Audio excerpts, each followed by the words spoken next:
आपने एक किताब भी लिखी है अशोक सर कि सक्सेसफुल करियर थ्रू एस्ट्रोलॉजी। हाँ। कि एस्ट्रोलॉजी, मैं ये जानना चाहता हूँ कि आपकी जो नई किताब आने वाली है अप्रैल में शनि के ऊपर, उसके बारे में थोड़ा सा मैं जानना चाहूँगा, क्योंकि शनि की बातचीत चल रही है, उससे रीडर्स को क्या मिलने वाला है? देखो, सैटर्न को लेकर जो दिमाग में परसेप्शन ये है कि सैटर्न ना बहुत बुरा प्लैनेट है। पहले सैटर्न की स्टोरी को समझो, फिर एस्ट्रोलॉजी में समस्या क्या है, एस्ट्रोलॉजर जो बैठते हैं ना, ये खाली एस्ट्रोलॉजी पढ़ते हैं और वो भी 2-3 महीने, और फिर उसके बाद एस्ट्रोलॉजर बन जाते हैं, फिर वो पढ़ाने भी लग जाते हैं। बड़ी कमाल की बात तो ये है, एस्ट्रोलॉजी से पहले आपको बहुत कुछ पढ़ना होता है। आपको पहले उपनिषद पुराण पढ़ने होते हैं, आपको फिलॉसफी जो है, भारतीय दर्शन जो है, वो पढ़ना जरूरी है। आपने सब सारी पढ़ी है? पढ़ना तब तो लिखा है बुक, तभी लिख पाए हैं? लिखा है, ये बात मैं हमेशा कहता हूँ। आपकी जो पीएचडी हुई है वो किस चीज़? मेडिकल एस्ट्रोलॉजी में। मेडिकल एस्ट्रोलॉजी में, हाँ। तो अभी ये जो चीज़ें कर रहे हैं ना, अब क्या है, विजडम, ये विजडम का खेल है, ये डिवाइन नॉलेज है। अब कई लोग कहते हैं ना कि तो विज्ञान है, इसको बोलते हैं कि साइंस है। हाँ। भाई ये साइंस नहीं है, मैं पहले बता रहा हूँ। पंडित संजय रात, ज्योतिष की दुनिया में ऐसा नाम जो बच्चा जानता है, पंडित संजय रात। उनका एक एक वर्ड मतलब बहुत लोग बड़ी श्रद्धा से सुनते हैं। उन्होंने क्या कहा, बोला ज्ञान शब्द है ना, ज्ञान सर्वोपरि शब्द है, सबसे ऊपर दर्जे का है। उससे नीचे का शब्द क्या है, विज्ञान। जिसके नीचे वी लग गया वो नीचे आ जाता है हिंदी में, उससे निचली श्रेणी का है। ये डिवाइन नॉलेज है, ये विजडम पे काम करेगी। आप किसी भी इवेंट से क्या सीखते हो, क्या समझते हो, ये आपकी विजडम पर डिपेंड है। साइंस से कैलकुलेट नहीं करोगे। साइंस तब तक पढ़ रही थी जब तक कि एस्ट्रोनॉमी थी। अभी एस्ट्रोलॉजी है, एस्ट्रोलॉजी विजडम पे बेस्ड है। एस्ट्रोनॉमी है वो कंप्लीटली फिजिक्स है। तो जब आप शनि की बात कर रहे हो कि शनि, देखो शनि को पहले उसकी मैथोलॉजिकल स्टोरी को समझो। क्या स्टोरी है शनि की? देखो शनि का क्या है, उसी से आपको मैं बताऊंगा कि स्टोरी से कैसे इवेंट निकालते हैं। ठीक है। शनि है सूर्य के पुत्र है, सूर्य की पत्नी संज्ञा। तो संज्ञा क्या है, सूर्य का तेज बर्दाश्त नहीं कर पाती थी सामने आने से। ठीक है। तो उसने क्या किया, संज्ञा ने अपना एक रूप बनाया छाया, और खुद ध्यान करने चली गई। अच्छा। ठीक है। अब संज्ञा से जो पुत्र हुए थे ना, वो 3 पुत्र हुए थे। अच्छा। वैवस्वत, मनु, यमराज और यमुना। अच्छा। ठीक।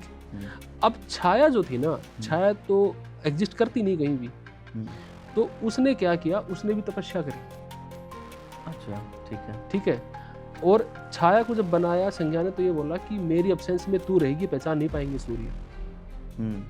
ठीक है। आप दोनों मिलके रहो, ये पहचान नहीं पाएंगे। मैं तो इनका तेज बर्दाश्त कर नहीं सकती। तो जब उनके 3 पुत्र होले, तो वो तो चली गई ध्यान करने। इधर छाया भी अब धीरे धीरे क्या है, ये तीनों पुत्र संज्ञा के थे? हाँ। यमराज, वैवस्वत, मनु और यमुना। ठीक है। पुत्री एक। ठीक है, पुत्री एक। अब क्या हुआ, जब छाया ने भी तपस्या करनी शुरू की, तो जब तपस्या शुरू की तो इनको भी वरदान क्या मिला, इन्होंने बोले मैं छाया, मुझे भी जीव चाहिए, जीवित चीज चाहिए। तो इनको भी भगवान शिव ने आशीर्वाद दे दिया। अच्छा। हाँ, इन्होंने आशीर्वाद ले लिया। आशीर्वाद क्या लिया कि जाओ तेरे पुत्र की प्राप्ति हो जाएगी, इसको तथास्तु बोल दिया। अब वो पुत्र हुआ काला, क्योंकि छाया का रंग काला था, तो इसलिए उस पर काला। जब सूर्य आए और उन्होंने देखा तो नाराज हुए, क्रोधित हुए कि बोले ये मेरा पुत्र हो नहीं सकता। अच्छा। तो वो नाराज होकर चले गए। और अब क्या हुआ, उन दोनों को छोड़ दिया, निकाल दिया वहां से। अच्छा। शनि इस बात को लेकर बड़े क्रोधित हुए। शनि बहुत पावरफुल थे, बहुत ज्यादा शक्तिशाली थे। उनको छोड़ दिया। अब वो चले गए, अब वो जंगल में रहने लग गए जाके। सूर्य को पता चला, बोला ये यहीं रह रहे हैं। जंगल में आग लगा दी अपनी गर्मी से। जब आग लगी तो काकराज को, जो कौवे है ना, कौवे होते हैं, ठीक। इनके जो है, जो पूर्वज थे काकराज, उन्होंने इनको आके बचाया। अच्छा। और बोले मेरे लोग चलो। अच्छा। तो ये काक लोक में चले गए। अच्छा। वहां जाके सुरक्षित रहे। लेकिन शनि को बड़ी चुभन थी सूर्य से, अपने पिता से। 36 का आंकड़ा। अब उन्होंने क्या किया, उन्होंने बदला लेने की सोची। उसने अटैक कर दिया स्वर्ग पे और इंद्र को कर दिया धराशायी। जो भी देवता है सबको धराशायी कर दे। सूर्य आए तो सूर्य को भी सबको लटा दिया शनि ने। ये तो तमाशा खड़ा हो गया। तो सोचे कि अब क्या होगा।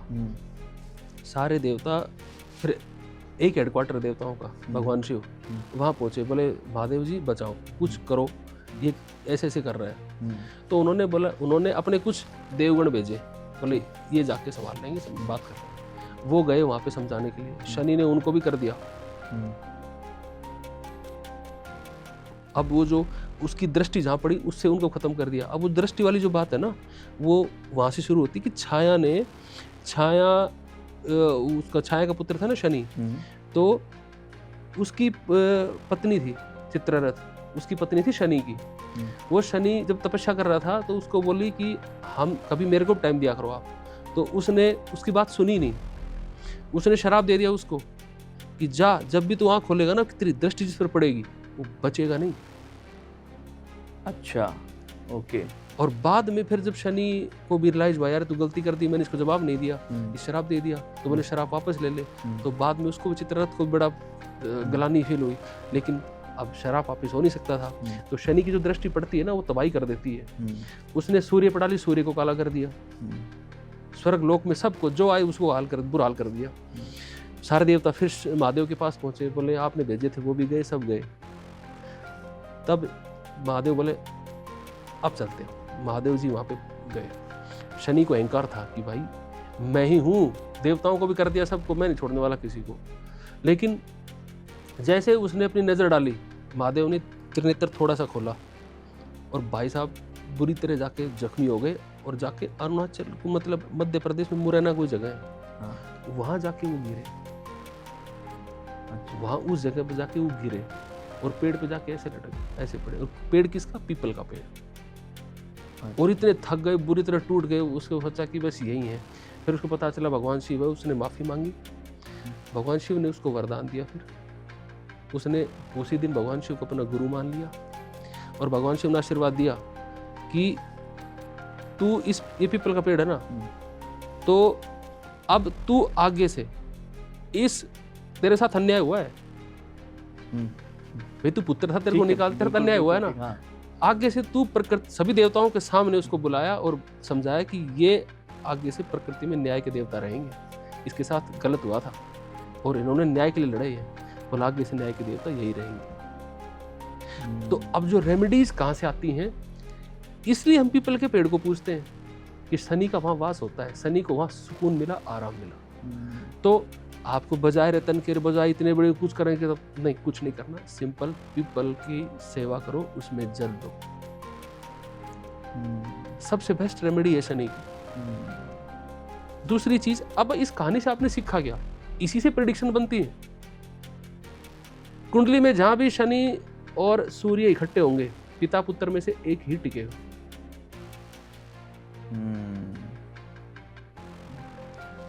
शनि की दृष्टि जहां भी पड़ेगी, तीसरी दृष्टि कुंडली में, उस हाउस में शनि आपका अहंकार तोड़ेगा।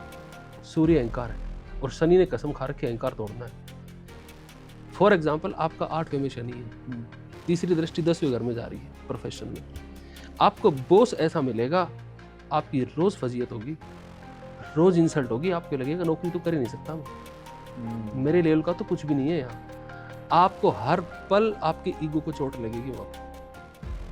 कायदे से अगर कोई ये समझ ले, खास तौर पे अपनी कुंडली या कोई समझाने वाला व्यक्ति मिल जाए, हाँ, तो मुझे लगता है कि आप बहुत सारी चीज़ों को जान सकते हैं। और अगर आप जान जाएंगे तो उस हिसाब से अपने आप को ठीक कर सकते हैं, अपने आप को करेक्ट कर सकते हैं। लेकिन होता क्या है, जानकारी जो है आपको जो मिलती है, जो जानकारी लेने का तरीका जो कहते हैं व्हाट्सएप यूनिवर्सिटी से मिल रही है, वो जानकारियां कई बार बड़ी घातक सिद्ध हो रही हैं। अब ये जो आप कहानी से क्या चीज ड्राइव करोगे, क्या चीज निकालोगे, ये इसके लिए विजडम चाहिए आपके पास। अब ये क्या कर रहा है कि कॉस्मिक ऑर्डर को रेस्टोर करने के लिए, कॉस्मिक ऑर्डर क्या कि ब्रह्मांड की जो व्यवस्था है, इसे पुनः स्थापित करने के लिए शनि जिम्मेदार है। तो इसका मतलब ये हुआ शनि जब भी आपके चार्ट में कहीं पर भी ट्रांजिशन में आता है तो वो इस व्यवस्था को दोबारा से स्टेब्लिश करता है। आपने जिस जंगल को उखाड़ा था, जहाँ पे जंगल साफ करके घर बनाए थे, शनि आता है, दोबारा से बाढ़ आती है और दोबारा से पेड़ उगाते हैं। एग्जैक्टली। आपको तकलीफ लग रही होगी मेरा घर टूट गया, शनि ने मेरे पे, अरे नहीं, वो नेचर को नेचुरल ऑर्डर में लाता है। क्या बात कर दी आपने, अद्भुत।